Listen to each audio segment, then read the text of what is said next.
Hello दोस्तों, स्वागत है आपका द विजन यूपीपीसी चैनल में। मेरा नाम है शिवम चहल। दोस्तों 10 जुलाई के करंट अफेयर को आज हम देखेंगे, तो चलिए दोस्तों शुरू करते हैं।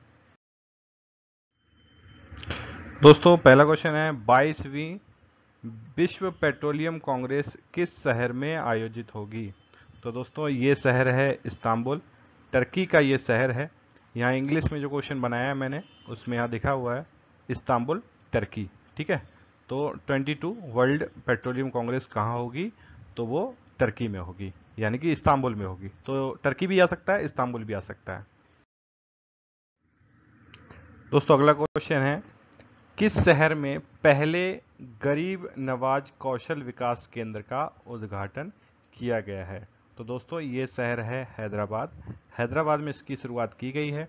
कल हमने इस पे एक क्वेश्चन और बनाया था, जिसमें हमने बताया था कि ये 100 जिलों में जो है ये चलाया जाएगा इसको। ठीक है, तो इसकी शुरुआत जो है या पहला जो विकास केंद्र खोला गया है वो हैदराबाद है। तो वही इंग्लिश में वही चीज़ है, फर्स्ट गरीब नवाज स्किल डेवलपमेंट सेंटर जो है कहाँ इनोवेट किया गया है, तो इसका आंसर होगा हैदराबाद में। बिंग्स 2017 का पहला संस्करण सब उड़ें सब जुड़ें क्षेत्रीय संयोजकता का विस्तार किस स्थान पर किया गया था।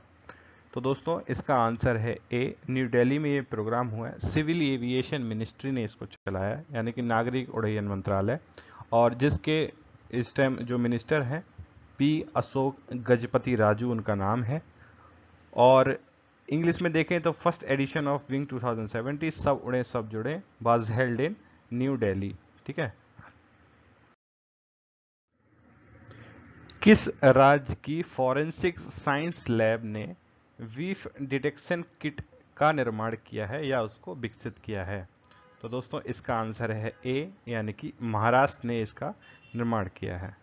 तो इंग्लिश में वही है, which state forensic science laboratory has developed A portable वीफ detection kit. ठीक है, तो इसका आंसर है बी, महाराष्ट्र ने इसको डेवलप किया है। G20 शिखर सम्मेलन 2017 जर्मनी के किस शहर में हुआ है। तो देखिए क्वेश्चन ऐसे भी आ सकता है कि भाई G20 कहाँ हुआ है। तो जर्मनी तो थोड़ा आसान रहता है बताना कि हाँ जर्मनी में हुआ है, लेकिन अगर जर्मनी का शहर पूछ लिया जाए तो दोस्तों हेम्बर्ग में ये हुआ था, ये आप ध्यान रखें। इंपॉर्टेंट है ये, कोई भी एग्जाम अब आने वाला होगा तो उस एग्जाम के लिए बहुत इंपॉर्टेंट ये पूछा जाएगा। दोस्तों अगला क्वेश्चन है, केंद्र सरकार ने अनुसूचित जाति की लड़कियों के लिए शैक्षिक रूप से पिछड़े जिलों में आवासीय स्कूल खोलने की एक योजना शुरू की है। इन स्कूलों में 70% सीट किन लड़कियों के लिए जो है रिजर्व की गई है या आरक्षित की गई है। तो दोस्तों इसका आंसर होगा ए, अनुसूचित जाति यानी कि शेड्यूल्ड कास्ट गर्ल्स के लिए जो है इसको रिजर्व किया गया है। इसी क्वेश्चन को इंग्लिश में थोड़ा चेंज करके बनाया है। तो उसमें पूछा गया है, the residential school will be opened for SC girls in educationally background districts. अगला है, the school will have we classes from 6 to 12 class. ठीक है, 6 क्लास से 12 क्लास तक की इसमें एजुकेशन जो है दी जाएगी। 70% of seats in these school will B reserve for SC girls. ठीक है, तो जैसे यहाँ 70% दिया हुआ है तो ये भी ठीक है। तो दोस्तों इसके जो है तीनों आंसर से ऑल ऑफ द एबव जो है इसके तीनों आंसर जो है ठीक है। ये तीनों इस योजना का जो पार्ट है कि ये सारी चीजें इसमें होंगी। दोस्तों अगला क्वेश्चन है, अमेरिका और किस देश में सीरिया में युद्ध विराम को लेकर समझौता हुआ है। तो आपने देखा होगा G20 अभी सम्मेलन हुआ था, तो पुतिन में और ट्रंप में जो है बैठक हुई थी इसी चीज को लेके। तो सीरिया में युद्ध विराम दोनों ने घोषित किया है। तो दूसरा देश जो है वो रूस है। तो रूस और अमेरिका में जो है युद्ध विराम को घोषणा की है, लेकिन सीरिया के एक पार्ट पे जो है उनके बीच सहमति बनी है। तो ये इसमें नीचे दिया हुआ विच 3 countries cease fire deal of south west Syria, जैसे कि ये इंपॉर्टेंट है, साउथ वेस्ट सीरिया में सीज फायर के लिए उन्होंने बात हुई है उनसे।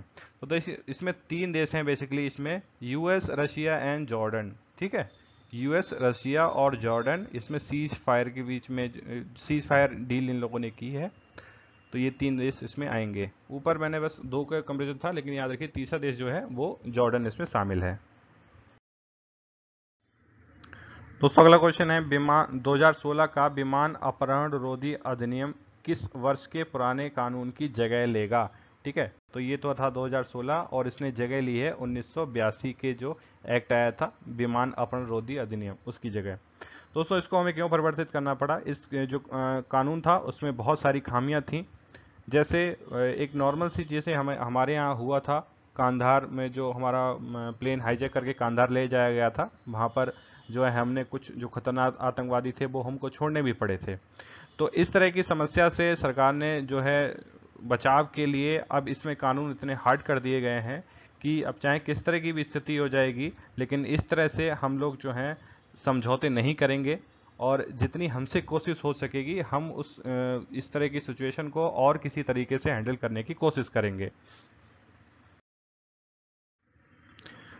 दोस्तों अगला क्वेश्चन है, संयुक्त राष्ट्र सुरक्षा परिषद ने पाकिस्तान तालिबान से अलग हुए एक आतंकी समूह पर प्रतिबंध लगा दिया है। इस आतंकी समूह का नाम क्या है। दोस्तों इस क्वेश्चन को पढ़ते ही सीधे आंसर में जमात उद दावा जाएगा, लेकिन ये सही नहीं है। इसका सही आंसर है जमात उल अहरार। ठीक है, अब देखिए यहाँ पर क्वेश्चन में बताया गया है पाकिस्तानी तालिबान से अलग हुए एक गुट। देखिए होता क्या है, जमात उद दावा हो गया, जमात उद मुजाहिदीन हो गया, इस टाइप के जो जितने भी ये आपको लगेगा कि ये बहुत बड़े एक्टिविस्ट टाइप से हैं और इनका काम क्या है, पाकिस्तान में ये एज ए एनजीओ वर्क कर रहे हैं। ठीक है, लेकिन उसकी आड़ में काम सारे वो उल्टे करते हैं।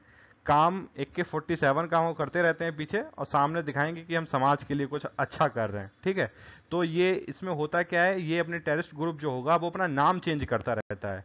अब जैसे जो UN की सिक्योरिटी काउंसिल है उसने क्या किया है, इसके ऊपर जब बैन लगाया है तो इसके अंतर्गत जितनी भी इसकी संपत्ति आएगी वो सारी की सारी जब्त की जाएगी। ठीक है, तो ये लोग क्या करते हैं, इस चीज से बचने के लिए अपना नाम जो है परिवर्तित कर देते हैं और किसी दूसरे नाम में जो है चेंज करते रहते हैं। तो टाइम टाइम पे जो है इसकी शाखाएं बनती रहती हैं और जब पता लगता रहता है UN सिक्योरिटी काउंसिल को तो वो समय समय पे जो है इनको खत्म भी करते रहते हैं। सेम क्वेश्चन जो है इंग्लिश में बना हुआ है, तो इसका वही हुआ, तारीख तालिबान पाकिस्तानी जमातुल अहरार इसका नाम था।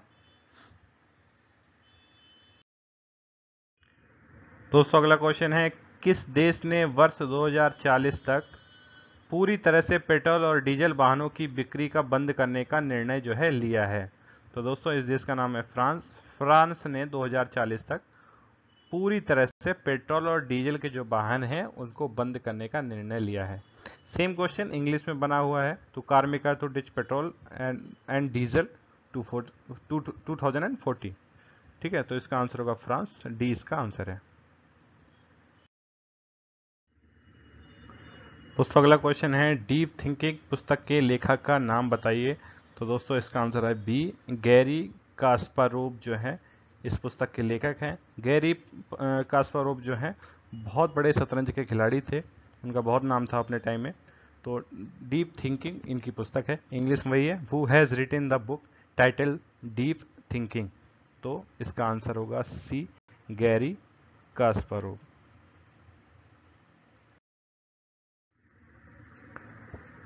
दोस्तों अगला क्वेश्चन है, वस्तु एवं सेवा कर यानी कि GST को लागू करने संबंधी प्रस्ताव को पारित करने वाला अंतिम राज्य कौन सा है। तो दोस्तों इसका आंसर है बी, जम्मू कश्मीर जो है इसका लास्ट स्टेट है जिसने इसको प्रस्ताव को इसके पारित किया है। दोस्तों ये क्वेश्चन अभी 2-4 दिन या 1 महीने 6 महीने के लिए नहीं है, ये क्वेश्चन लगातार 1 साल तक पूछा जाएगा हर एग्जाम में, तो बहुत इंपॉर्टेंट है, आप इसको याद रखिए। जम्मू कश्मीर जो है लास्ट स्टेट है जिसने GST संबंधी प्रस्ताव को जो है पारित किया है। इंग्लिश में वही क्वेश्चन है, which state legislative assembly passed a resolution to implement the GST in the state. ठीक है, तो इसका आंसर होगा सी, जम्मू कश्मीर। दोस्तों आज का वीडियो आपको कैसा लगा मुझे ज़रूर बताएं, और कमेंट बहुत से लोगों का कमेंट आया था। तो दोस्तों टाइमिंग का जो है कुछ फिक्स नहीं हो पा रहा है, कोई मॉर्निंग का तो किसी का दोपहर का तो किसी का नाइट का है, इवन उससे कोई फ़र्क नहीं पड़ता। मैं जब भी दिन में टाइम मिलेगा शाम तक जो है इसको अपलोड कर दिया करूँगा। बहुत अच्छा रिस्पांस आया सभी लोगों का, और टाइमिंग जो है मैं इसकी नहीं बढ़ाऊंगा, अपनी जो रहेगा ये सिर्फ 10 मिनट या ज़्यादा से ज़्यादा 11 मिनट तक चलेगा, इससे ज़्यादा का लॉन्ग वीडियो नहीं होगा, इतना ही बनेगा। और इस बीच जितने इंपॉर्टेंट क्वेश्चन होंगे वो सारे मैं मर्ज करने की कोशिश में पूरी कोशिश करूँगा अपनी। जो इंपॉर्टेंट क्वेश्चन है उम्मीद करता हूँ मैं उसी को बनाऊँ। ज़्यादा क्वेश्चन की संख्या बढ़ाने से, टाइम बढ़ाने से कोई फ़ायदा नहीं है। तो टाइम जो है मेरा आराम से वो 10 मिनट ही रहेगा, 10 मिनट या 10:30 11 मिनट का। और उसमें ही सारे क्वेश्चन जो बनेंगे पर डे के, जो इम्पोर्टेंट, कुछ दिन होता है इंपॉर्टेंट आता है, कुछ कई दिन ऐसा होता है कोई भी इंपॉर्टेंट खास न्यूज़ नहीं होती, लेकिन जितना ही मिलेगा उसको मैं शेयर करूँगा। तो चलिए दोस्तों, मिलते हैं अगली वीडियो में। Thank you.